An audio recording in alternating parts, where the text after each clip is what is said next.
Então fique de olho nos nossos telejornais. Por falar em informação à medida certa, você sabe que tem muitas doenças autoimunes que elas aparecem na vida da gente, são desencadeadas por problemas emocionais. Aí a gente fala, o que eu posso fazer? Como a gente perceber se a gente está digerindo, se a gente está lidando bem com essas emoções todas? Hoje, a doutora Marilene Kett, que é psicóloga, está com a gente. Seja muito bem-vinda. Obrigada, Kátia. E a gente conversava, enquanto a gente escutava o noticiário, o quanto que, infelizmente, tem aumentado mesmo o número de casos de doenças autoimunes, né? Muito, muito. E é o estresse o grande desencadeador, né? Primeiro, a pessoa tem que ter a predisposição genética. Isso é fato. Ninguém adoece do que quer, e sim do que pode, tá?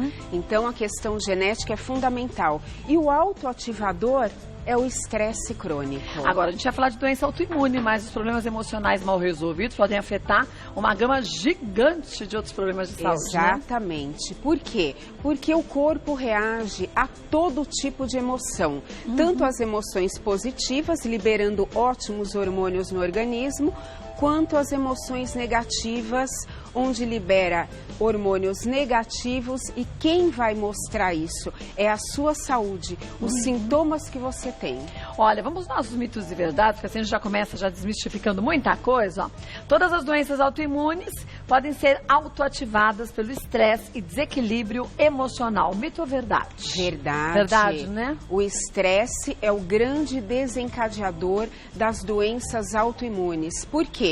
Porque o estresse crônico, aquele da curva que não desce, se mantém em nível alto, ele libera uma quantidade do hormônio cortisol, que é o hormônio do estresse, em grande quantidade no organismo. E com isso descompensa tudo, rebaixa o sistema imunológico de uma forma intensa e vai aparecer as doenças de acordo com a disposição genética da pessoa. De cada um, né? Exatamente. Vamos ver mais um? Podem afetar quase todas as partes do corpo, incluindo pele, coração, cérebro, músculos, trato digestivo e vasos sanguíneos. Verdade, né? No caso das doenças autoimunes, quando os anticorpos não reconhecem os seus tecidos, as suas células, os seus vasos sanguíneos como pertencente a você, que são do bem para você, ele ataca tudo, infelizmente. Daí um grande problema, né? Você passa a ter problemas sérios em vários órgãos, consequentemente, qualidade de vida muito baixa, né? Infelizmente, na maioria dos casos. Vamos ver mais uma?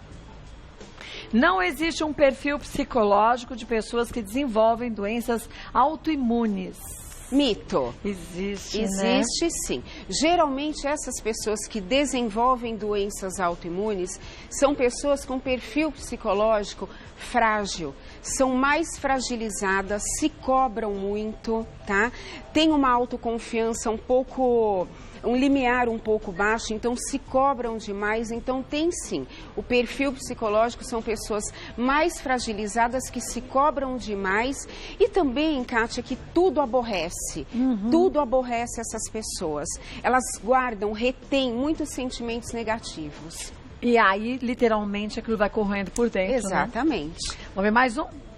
Existem conteúdos de situações mal resolvidas guardados na mente das pessoas que se manifestam no corpo através de doenças que podem ser graves. Sim, verdade. Mas que tipo, normalmente, de situações mal resolvidas? Porque a gente acha, às vezes, que resolveu bem a situação.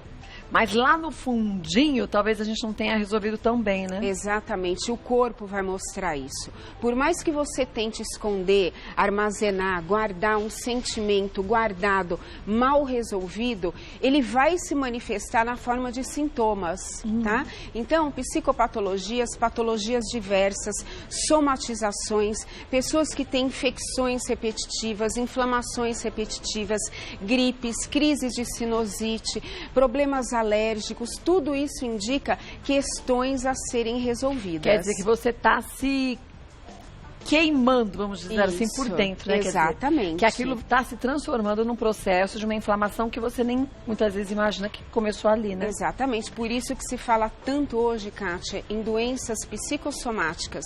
O que é? São situações mal resolvidas do dia a dia que você deixa para lá, acha que deixou para lá, mas te causaram impacto e o organismo vai mostrar isso. E quando ele mostra, às vezes, numa intensidade que a gente também não enxerga, e quando ele vai forçar, aí a gente cai doente. Exatamente. Não é? Vamos ver mais um, é o nosso último mito ou verdade. Doenças autoimunes são contagiosas. Mito. Não, né? Mito, porque a maioria das doenças autoimunes, elas não são contagiosas. Uma diabetes não é contagiosa, uma artrite não é, uma artrose não é. Agora, uma ressalva para uma questão muito importante que a gente tem que salientar aqui no seu programa, Kátia, que é o caso da AIDS, que ela é considerada uma doença autoimune, tá? A síndrome da imunodeficiência adquirida, e ela é adquirida também pelo ato sexual, tá? Então, essa é a ressalva de uma das doenças autoimunes. E que, infelizmente, tem aumentado muito nos últimos anos, né? Muito. A meninada precisa se cuidar, a AIDS é muito séria, não tem cura. Os sintomas podem ser que sejam controlados, mas não tem cura, é muito sério. Aí a pessoa fala, mas hoje em dia com os coquetéis, é como hipertensão. Uma doença crônica, não é bem assim, não. Não é bem assim, E tem vários tipos também de contaminantes do HIV, né? Quer dizer, tem vários, não sei se é tipos que chama, acho que é, né? Eu costumo dizer que a forma de contágio hoje comprovada é pelo ato sexual. Não, mas eu digo assim, tem um tipo mais agressivo, acho que tem vários tipos de vírus, várias linhagens. Isso. Então, quanto mais linhagens a pessoa tem, mais difícil para esse corpo conseguir se estabilizar, né? Exatamente. Se cuidem, meninada. A AIDS mata, abrevia a vida dos jovens. E é tudo que a gente não quer, né?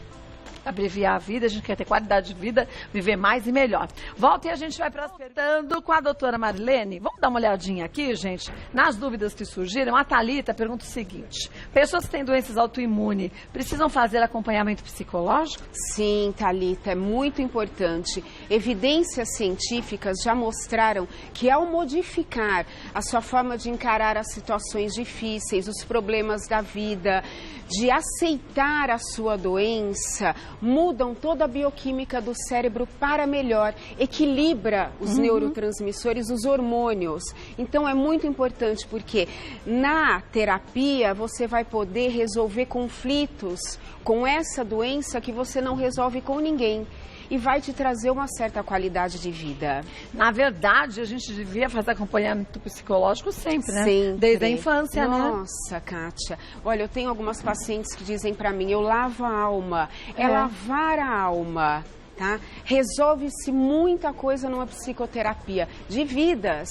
Às vezes coisas da infância que você acaba generalizando na vida adulta e não é para isso acontecer. Só que a gente nem percebe que a gente faz isso. Isso, às vezes é inconsciente. Inconsciente. Você adquire valores que às vezes são valores da família, não são seus, e você usa aquilo como regra para sua vida, né? Agora, tem gente, Kátia, que fala, eu não vou fazer uma psicoterapia porque é cara. Procura uma faculdade, uma universidade, faz a sua inscrição, que eles te chamam de começo de ano e você faz gratuito. O atendimento é ótimo, tem supervisão de ótimos professores. O que não pode é deixar pra lá, né? Isso. Vamos ver mais uma?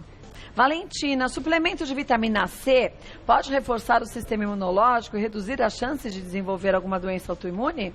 Olha, o suplemento de vitamina C, ele é bom para fortalecer o organismo, assim como algumas frutas que contêm também muita vitamina C, mas nunca ouvi falar que reduz as chances de desenvolver alguma doença autoimune. Ela é genética, ela é desencadeada quando o sistema imunológico está muito baixo, o cortisol muito elevado. Então, precisa estudar um pouco mais para trazer essa informação. Porque tem um estresse que está sempre alto, é isso, né? E nessa vida moderna que a gente tem, a gente acorda estressado. Totalmente. Não é verdade? Precisa buscar qualidade de vida, Kátia. Vamos dar uma olhadinha aqui, porque aí a gente fala, tá bom, então eu vou mudar para uma ilha deserta. Não precisa isso.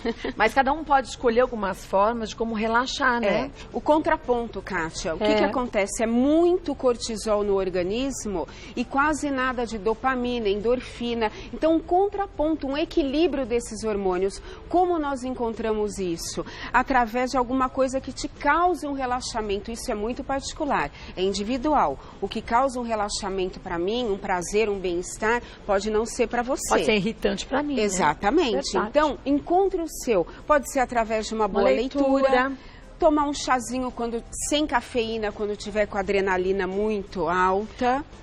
toma um chazinho parando e respirando, né? Isso. Respira o que é, inspira o que é bom e expira o que não te faz bem. É assim que funciona. Chazinho sem cafeína para aqueles muito agitados. Não apilhar mais ainda, né? Tá? Fazer um tricô. Ou um trabalho manual que você gosta, esse né? é só um exemplo, que seja algo que te dê prazer. Fazer algumas compressas nos olhos para te relaxar, te ajudar a descansar, dormir melhor, tá bom? Jogo de tabuleiro, isso aqui é super gostoso. Isso, e as pessoas não jogam mais, damas. Né? É verdade. Precisa trazer de volta essas atividades. Mas tem gente coletivas que joga, até. Mas tem gente que joga no computador. E aquela luz do computador é irritante também, né? Isso, e prejudica muito o sono. Então. Não deixa produzir a melatonina, que é o hormônio do sono. Gente, qualidade de vida. Fazer uma caminhada.